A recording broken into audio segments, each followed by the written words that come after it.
Hi, I'm Bernard with She Hair USA. I want to talk a little bit about ombre hair and the patterns and placements.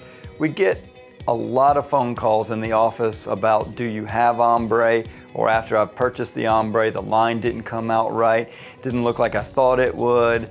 Why is the line not more blended? When ombre first came out, you have to remember, it was a pretty solid line in a particular place. And I guess the trends changed so fast, it's hard to keep up with production. It became a balayage, a color melt, and all these other names and terminologies and many, many more. And probably by the time this airs, there'll be even more names that we haven't made up yet. So let me talk to you about being creative and changing that line yourself. Even to start with, if you'll look here, I put one pack of hair here, one pack of hair here, and the ombre line is pretty much in a straight line. Even from pack to pack, that line changes just a little bit. And so you need to decide, if I'm going to use 10 packs of hair on a person's head, mix those packs up so the lines change. It's interesting, we're putting floor down in my house right now, and I noticed the flooring guy does the same thing.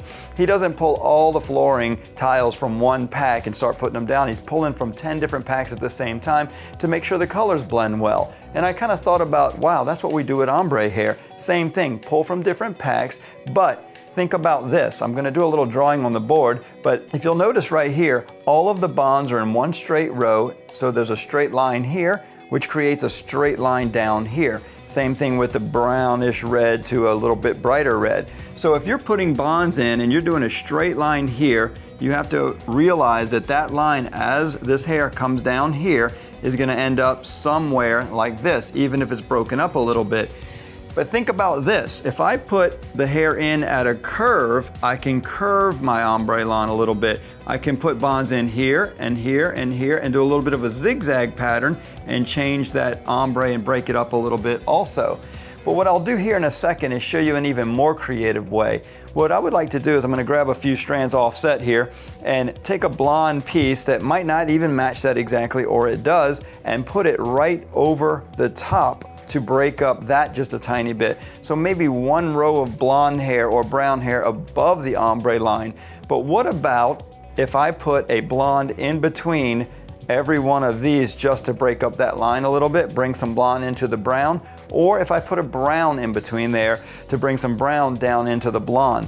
And then something that is probably most underused but looks the best is a strand that has brown and blonde in it together. One of these in between every one of these brown blonde mixes is also going to break that line up a little. You see it's already starting to break the line up. It brings some blonde to the top and some brown to the bottom immediately. So many things you can do, and what I'll do is I'll take a minute to show you some other patterns without boring you with me actually putting it together, and we'll show you in just a second. So what I've done here is I quickly put a brown blonde mix piece in between every ombre piece. So even without zigzagging or curving the placement pattern across the top like I've done over here, just changing the pieces that are in between has broken up that line just a little bit. And so what I'm going to do, just to show you one more variation, one more common variation, is to put an ombre piece, a mixed piece, and then a blonde. And then I'll repeat that pattern all the way through. So I'm going to take these blonde hairs right here. I got about 10 strands of blonde. It'll make it go a little further and you can see a better pattern. So I'll take a blonde and it'll end up being ombre, mixed, and then a straight blonde. So I'll take a minute to do that. So you see what we've done?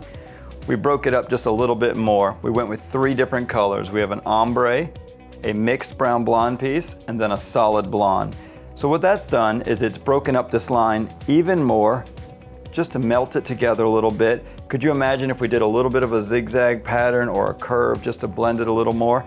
Now, of course, the color is what makes a big difference too. We're transitioning from a pretty dark color to a pretty blonde color, which is gonna make the contrast line much stronger. Whereas here, with this red, the color is not much different to start with. So the line itself already blends, kind of blends or melts right in with no problem. Here we had to work a little bit more at it, but we've also got the option to put that hard line in. Some people still ask for that. So you do have the option. Thank you so much for watching this.